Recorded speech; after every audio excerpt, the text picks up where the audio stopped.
nighttime in Plano, Texas. My kids are asleep. You know what that means? It means tonight is beer night!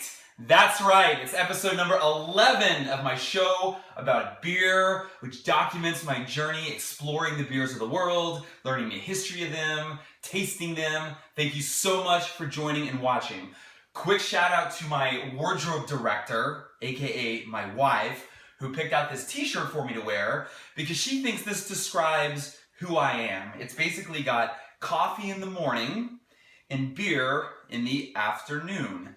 The only thing is I don't really drink beer in the afternoon, at least not at work.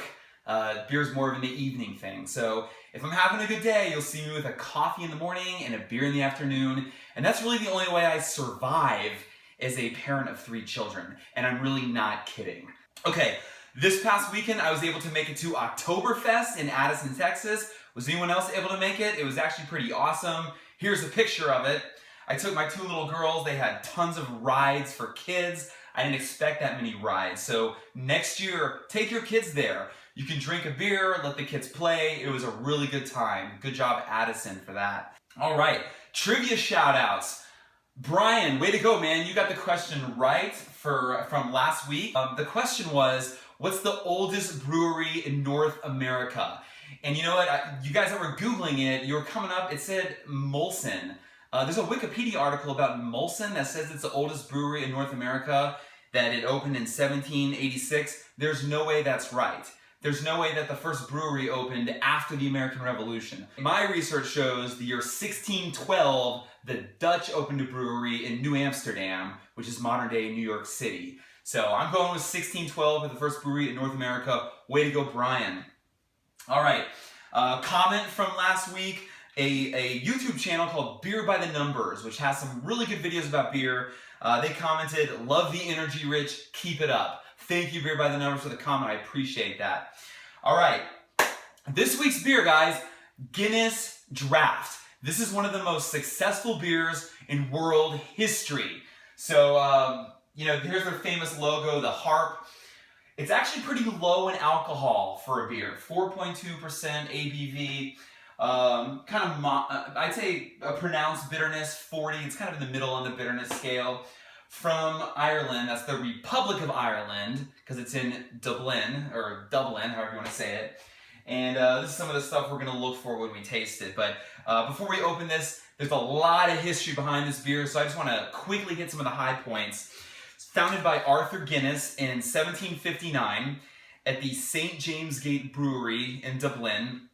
A year after he founded it, he signed a 9,000-year lease of this brewery for his company. You know you are confident about your product when you sign a 9,000-year lease. And he was obviously right.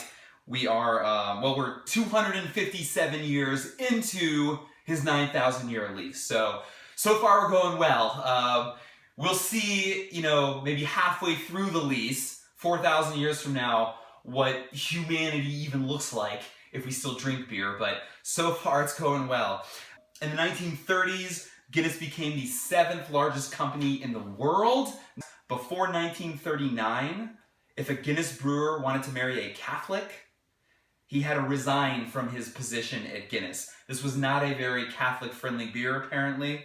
Health benefits of Guinness, they no longer talk about it because they don't want to get in trouble or sued, but for a long time, researchers have researched Guinness and whether or not it's healthy, and researchers have found that antioxidants in Guinness, which are similar to those found in fruits and vegetables, they slow down the deposit of harmful cholesterol on your artery walls. It's made with nitrogen and carbon dioxide. Most beer is just carbon dioxide. Guinness has nitrogen in it, which makes it tiny bubbles, makes the beer very creamy. Pouring a Guinness, it used to be very frothy. It had to be poured in 2 different pours. You pour a little bit, let it settle, and then pour the rest. It's a huge tradition that when you pour a Guinness, you do 2 pours. 40% of Guinness is brewed and sold in Africa. It is huge in Africa. The most Guinness is consumed in the United Kingdom, followed by Ireland, followed by Nigeria, then the United States, and then Cameroon. So 2 of those African countries, it's huge in Africa. If you ever travel Africa, I bet you'll see it there. All right, let's go ahead and get this pour started. There's a widget in here in the cans, a little plastic widget, which helps froth up the nitrogen bubbles as you pour it. So let's go ahead and get this started. And we better do 2 pours or else I might get in trouble. So, oh, the other thing, the bubbles on the side go down. Let me see if we can actually see this. A little flashlight here. I don't know if this is gonna work, but there's bubbles and they go down on the outside. They actually go up on the inside, but the bubbles around the outside are flowing down. So Guinness is known for that as well. All right, I'm gonna do the second pour here. I didn't let it settle very much, but I also luckily happen to have this famous Guinness shaped glass, which says Guinness on it. The proper glass for Guinness is sort of like a fat tulip shape. They sell these everywhere. If you really want to drink a Guinness the right way, get one of these glasses.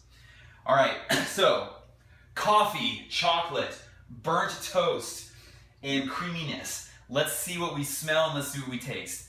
All right, most successful beer in the world. Let's give it a smell here. Definitely coffee, definitely chocolatey. I smell sweetness with the coffee, makes it kind of chocolatey. Let's go ahead and give it a taste. Here we go. Cheers.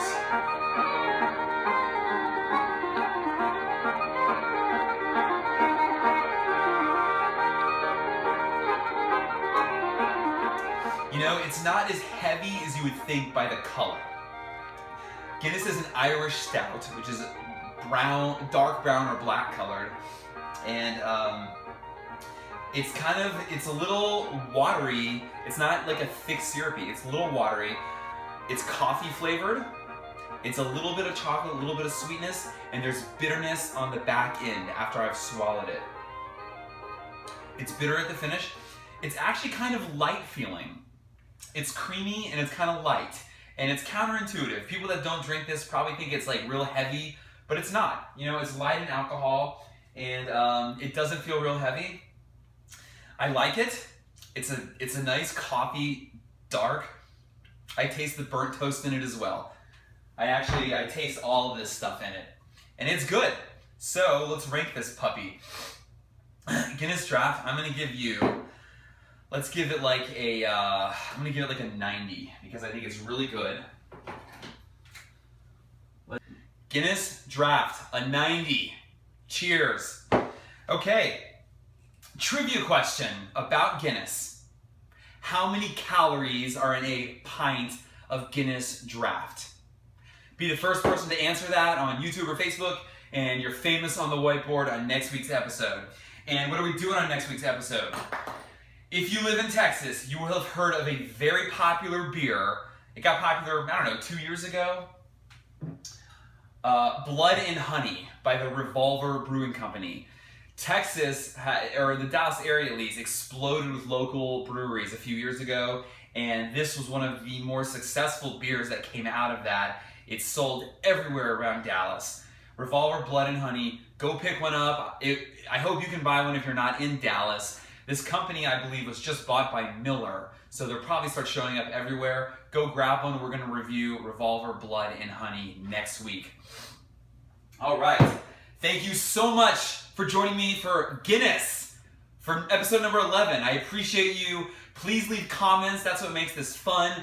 And every time someone watches one of my videos, I see that there's another view on it, and it makes me happy. So thank you. No matter where you are in the world, even if you're in Cameroon, Africa, if you like beer, you always have a friend right here in Plano, Texas. Good night.